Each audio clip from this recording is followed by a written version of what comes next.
بسم اللہ الرحمن الرحیم الحمدللہ وکفا وسلام علی عبادہ الذین اصطفیٰ اما بعد فاعوذ باللہ من الشیطان الرجیم بسم اللہ الرحمن الرحیم۔ ایک ترک افسانہ۔ یہ دراصل میاں بیوی اور 3 بچوں پر مشتمل گھرانے کی کہانی تھی جو جیسے تیسے زندگی گھسیٹ رہا تھا۔ جو جمع پونجی تھی وہ گھر کے سربراہ کے علاج معالجے پر لگ چکی تھی، مگر وہ اب بھی چارپائی سے لگا ہوا تھا۔ آخر اسی حالت میں ایک دن بچوں کو یتیم کر گیا۔ رواج کے مطابق 3 روز تک پڑوس سے کھانا آتا رہا۔ چوتھے روز بھی وہ مصیبت کا مارا گھرانہ کھانے کا منتظر رہا، مگر لوگ اپنے اپنے کام دھندوں میں لگ چکے تھے۔ کسی نے بھی اس گھر کی طرف توجہ نہیں دی۔ بچے بار بار باہر نکل کر سامنے والے سفید مکان کی چمنی سے نکلنے والے دھوئیں کو دیکھتے وہ سمجھ رہے تھے کہ ان کے لیے کھانا تیار ہو رہا ہے۔ جب بھی قدموں کی چاپ آتی انہیں لگتا کہ کوئی کھانے کی تھالی اٹھائے آ رہا ہے، مگر کسی نے بھی ان کے ہاتھ دروازے پر دستک نہ دی۔ ماں تو پھر ماں ہوتی ہے۔ اس نے گھر سے کچھ روٹی کے سوکھے ٹکڑے ڈھونڈ نکالے، ان ٹکڑوں سے بچوں کو بہلا پھسلا کر سلا دیا۔ اگلے روز پھر بھوک سامنے کھڑی تھی۔ گھر میں تھا ہی کیا جیسے بیچا جاتا۔ پھر بھی کافی دیر کی تلاش کے بعد 2-4 چیزیں نکل آئیں، جنہیں کباڑیے کو فروخت کر کے 2-4 وقت کے کھانے کا انتظام ہو گیا۔ جب یہ پیسے بھی ختم ہو گئے تو پھر جان کے لالے پڑ گئے۔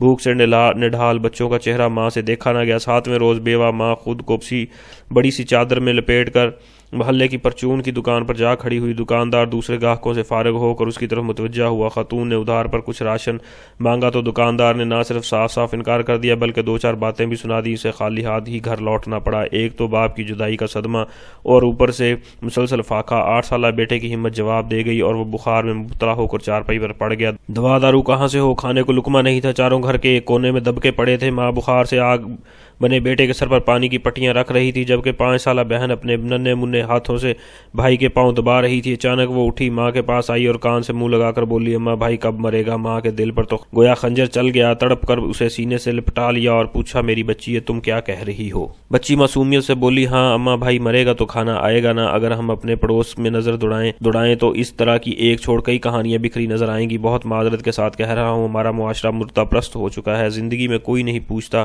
مگر دم نکلتے وقت ہونٹوں پر دیسی گھی لگا دیا جاتا ہے تاکہ لوگ سمجھیں بڑے میاں دیسی گھی کھاتے کھاتے مرے ہیں۔ احباب دین اسلام نے جہاں نماز، روزہ، حج، زکوٰۃ فرض کیا، وہاں عزیز و اقارب، پڑوسیوں کے حقوق، مساکین و غربا سے صلہ رحمی، حسن سلوک کی بھی بے حد تلقین کی ہے۔ میں نے آج تک جتنا بھی پڑھا، انبیاء، ائمہ اور اللہ والوں کے واقعات کو، ان سب میں ایک بات مشترک نظر آئی کہ وہ لوگ مخلوق خدا سے بے حد محبت کرنے اور ان پر رحم و درگزر کرنے والے اور خود بھوکے رہ کر ان مساکین، یتیم، غربا کو کھلانے والے تھے۔ مخلوق سے اس قدر محبت نے ہی انہیں اللہ سبحانہ و تعالیٰ کے مقرر بندوں میں شامل کروا دیا تھا۔